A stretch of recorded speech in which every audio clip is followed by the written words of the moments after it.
All right, guys, we are starting another episode of the River Pirates. It's me and Rob here. We're on an island in the middle of the James out by Tucker's Park. We got the canoe out today.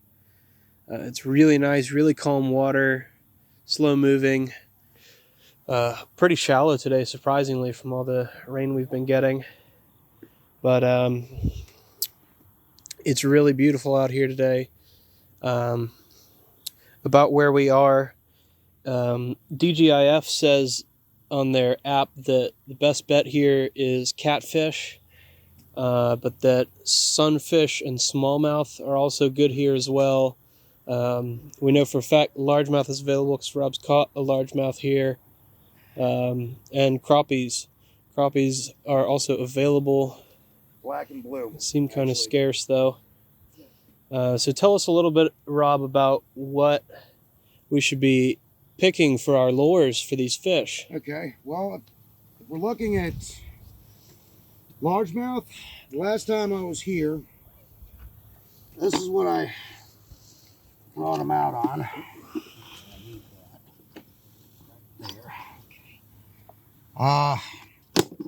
Let's see here. Here we go. One of these. That was a little crawdad. But last time we were here, it was during the summer, so I was using more of a pumpkin sparkle type of pattern, which is, it's got a hint of watermelon tune to it. But this here, yeah, it looks small. But see, this here, considering bass will actually attack the same type of prey that crappie will, this can actually set you up for three: largemouth, smallmouth, and crappie. Now, crappie, you're using a smaller hook approach. Largemouth, smallmouths, you're looking at more things like this type of worm hook, Texas rig, which we'll get into after a while. I'm actually going to rig one up for you guys today. I'm going to have Colin test fish that rig out. It's a modified Texas. I use a bullet weight and a glass ball to give it some clacking action, which your standard Texas rig doesn't. So, in fact, what we're looking for, your catfish, we can use something like this. We tried this on yesterday at Manchester. It's a bait sponge. We use catfish putty. If you want the absolute fire for catfish, we could use a rig like this and actually pack chicken liver up into this little mesh screen, leaving your treble hooks to do what they do. Now there's the old-time question of hot dogs versus chicken liver. I've always had the catfish I've always caught out of state, obviously, were on chicken liver. We'll cut that out. Better results for catfish with chicken livers, at least in my opinion. Now that varies from person to person, so everybody has their own approach, but I can only speak from my approach. But crappie, the jigs, your old school jigs, the little guys that come in the Walmart starter kits, the little tiny ones. I think we had one in your box here somewhere. Here we go. These little guys, these are an all-time classic. Jigs of this size are crappie jigs. There is the diving crankless baits that are available for crappie and bluegill, by the way. This is this actually has lip, but it is a larger version of your standard bass approach. Okay, now we look at the differences in the size of hooks: crappie, bluegill versus bass. So it's a very interesting thing. Again, this time of the year, we're looking at bright colors with the stained water. It's going to be the most effective. So that being said, let's get into the rig demonstration. Tie-ups. Tie-ups. Absolutely. Coming around to this side. All right. Well, let's find get in here.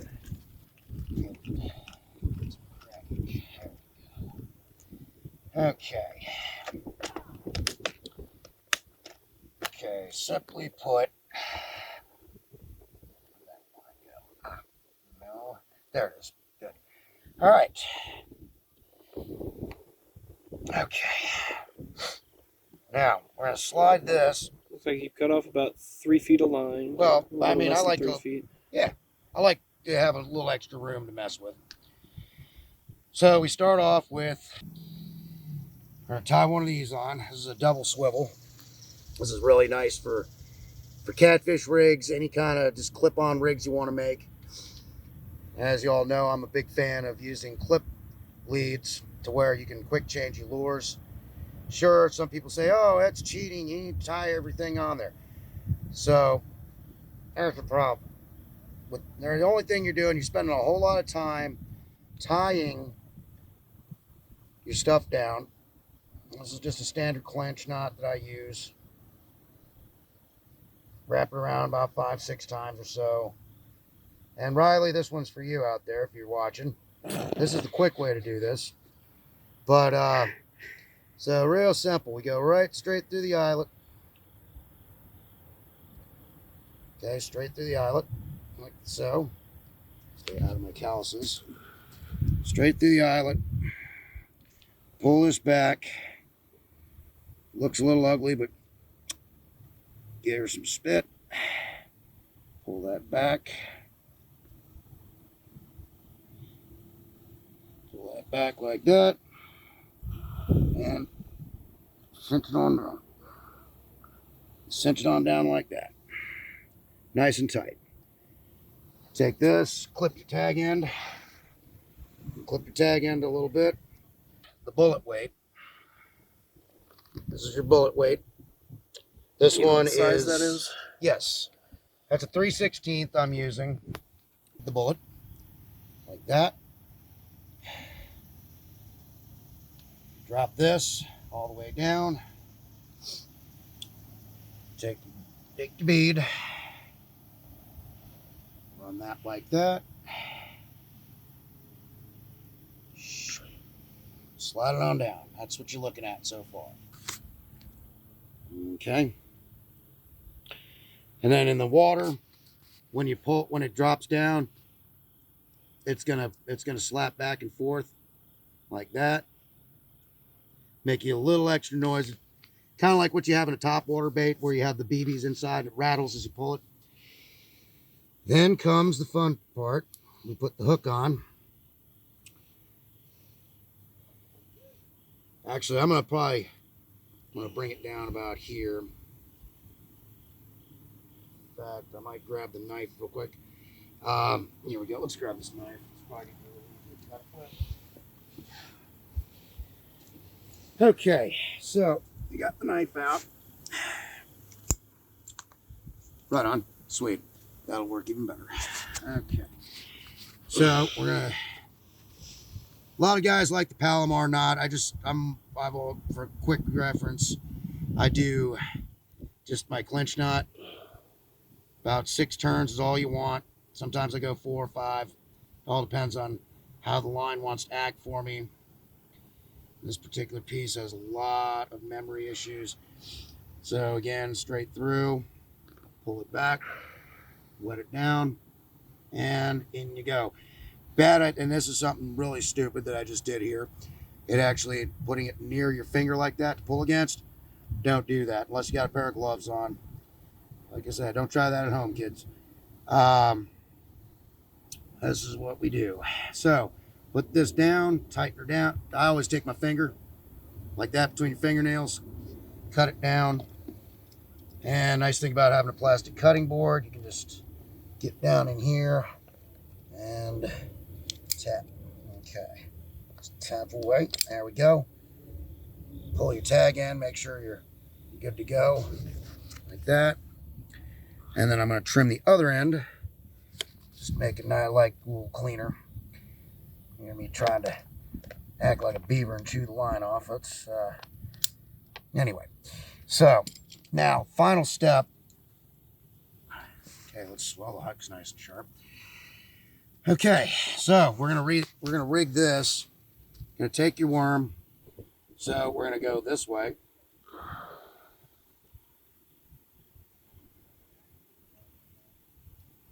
Pull it on through. Pull it on through. There we go. All the way around. Pop this out like so. Okay, and then put a little bit on her like that. And this is how you have this is your Texas rig. And you can do this with a larger, you can also use a larger rubber right there. Well, there you go. That's a version of the Texas rig right here. And we can also do it with this here. This is a fun one to run on a Texas rig. Find it. Okay. Rage toad. Alright. Now, there we go. Okay. Batter plastics. There it is. There it is. Okay. Take that. Take this one down. This is. So you could do this. Stick it in the mouth.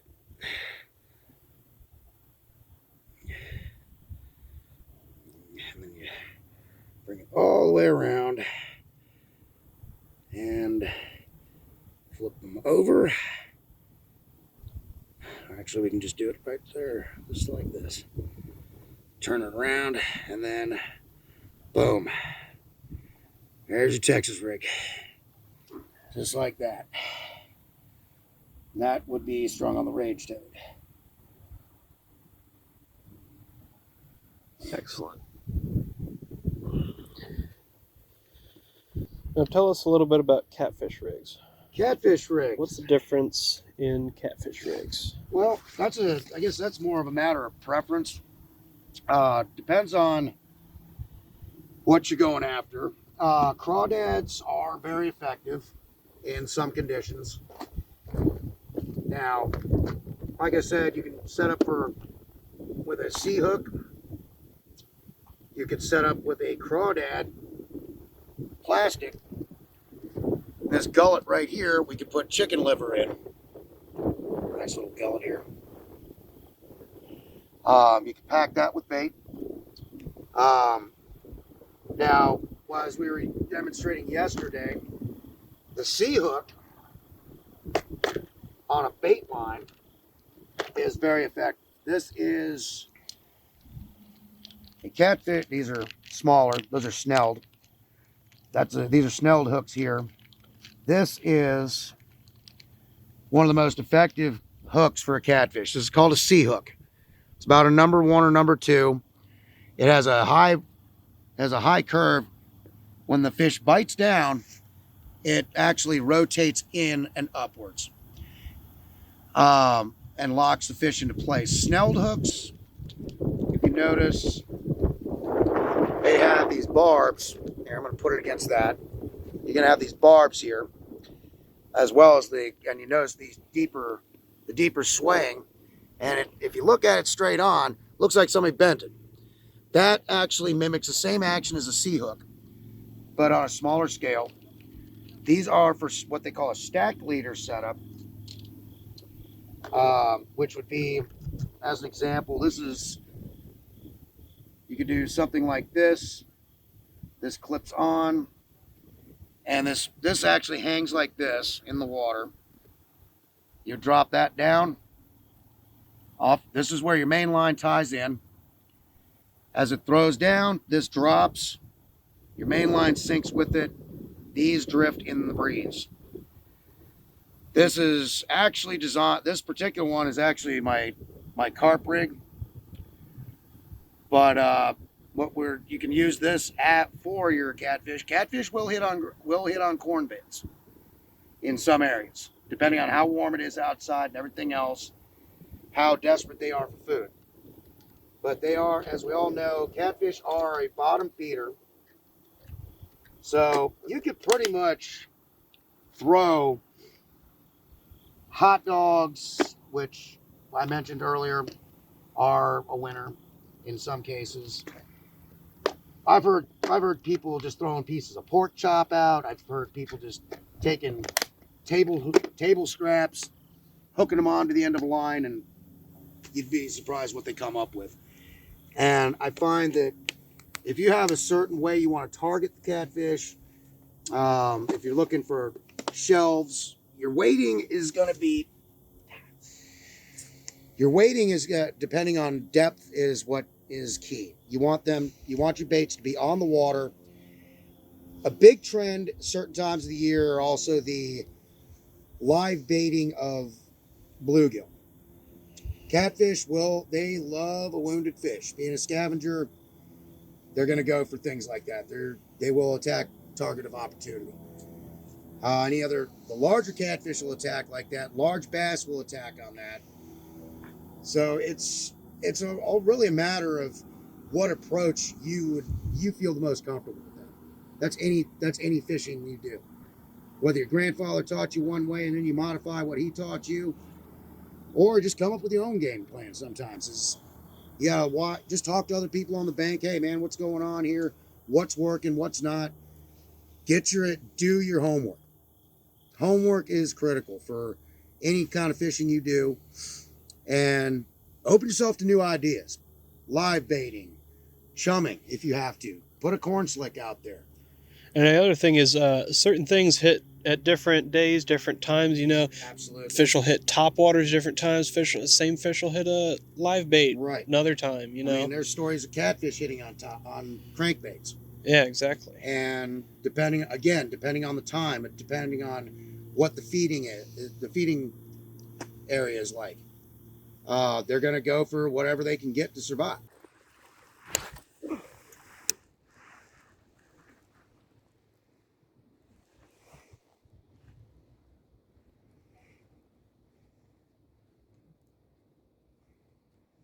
So we left the island. I just hooked one on the Abu. We're sitting here on the drift pile. What do we got? Smallmouth? Smallmouth. He's got the stripes down his sides. Oh yeah, look at that. Look at his cheeks. Remember I told you about the cheeks? Yeah. That's a smallie. Beautiful fish. Got him. Beautiful. Got him hard. All right, well, let's try and get him undone here. Pliers. Oh, Jesus. The novelty pliers.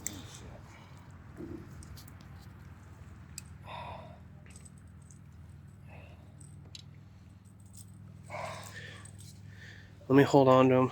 I didn't get to hold my last fish. You're going to hold him. Fucking. All right. There, you got him just like that. Go for it. Wow, look at this, guys. Absolutely beautiful. Let me put you back, buddy. Go ahead. Good job. Awesome. That was a winner right there, man. Shit. Oh. Me while I'm trying to retie.